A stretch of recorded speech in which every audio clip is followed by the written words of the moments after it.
నల్గొండ జిల్లాలో కూడా ఎస్ఎల్బిసి అంటే హై లెవెల్ కెనాల్, లో లెవెల్ కెనాల్, అదేవిధంగా ఎడమ కాలువ పూర్తి స్థాయిలో నీళ్లను వదిలి మొత్తం అది దేవరకొండ నియోజకవర్గంలో కావచ్చు, నాగార్జునసాగర్ కావచ్చు, నల్గొండ కావచ్చు, నగరికల్ నియోజకవర్గాలు మొత్తం కూడా పూర్తిగా కరువు పరిస్థితుల్లో ఉన్నాయి. వెంటనే ప్రతి చెరువు, ప్రతి కుంట, ప్రతి వాగు వంకను కూడా నింపాలి. పూర్తి స్థాయిలో నీళ్ళని తీసుకురావాలి. ఖమ్మం కూడా పాలేరు ఖాళీగానే ఉంది, పాలేరును కూడా నింపాల్సిన అవసరం ఉంది. పాలేరు కింద ఉన్న చెరువులు కూడా నింపుకోవాల్సిన అవసరం ఉంది.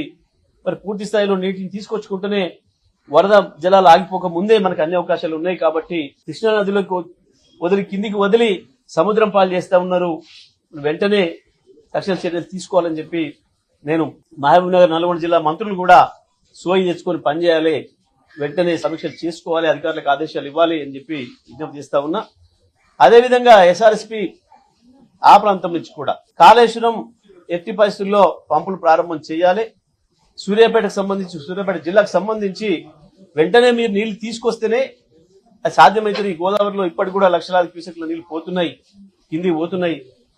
కేవలం ఎల్లంపల్లి నుంచి తీసుకొచ్చిన నీళ్లు మాత్రమే ఇస్తాము అంటే సాధ్యం కాదు.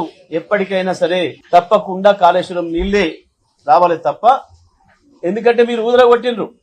గతంలో కేసీఆర్ గారు ఎప్పుడైతే ప్రాణహిత రావడం మొదలైందో వెంటనే కన్నపల్లి పంప్ హౌస్ నుంచి నీళ్లు తీసుకొచ్చి ఎల్లంపల్లి ద్వారా మిడ్ మానేరు, అక్కడి నుంచి లోయర్ మానేరు, అక్కడి నుంచి వెళ్లి సూర్యాపేట వరకు నీళ్లు తీసుకొస్తే ఎస్ఆర్ఎస్పీ ఫేజ్ 2 అటు దోర్నకల్లు ఆ వైపు కూడా నీళ్లు ఇచ్చి చేస్తే ఇదంతా వృధా చేసాడు కేసీఆర్ గారు. ఎస్ఆర్ఎస్పీతోనే వస్తుండే, ఇది అక్కర్లేదని మాట్లాడారు. మరి ఎస్ఆర్ఎస్పీ వల్ల రెడీ ఉంది, నేను ఎందుకు నీళ్లు రావడం లేదు? సూర్యాపేట తాలూకా ఎందుకు నీళ్లు చూస్తలేదు? సూర్యాపేట జిల్లా ఎందుకు నీళ్లు చూస్తలేదు?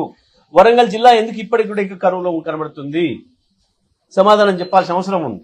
ఒకవైపు దేవాదుల నుంచి వెళ్లి తీసుకున్న నీళ్లు తీసుకున్నా కాళేశ్వరమే అదనంగా ఇచ్చేది నీళ్లు మొత్తం కూడా. ఎస్ఆర్ఎస్పీ ఫేజ్ 2 బతికిచ్చేది కాళేశ్వరమే తప్ప ఇంకొకటి కాదు.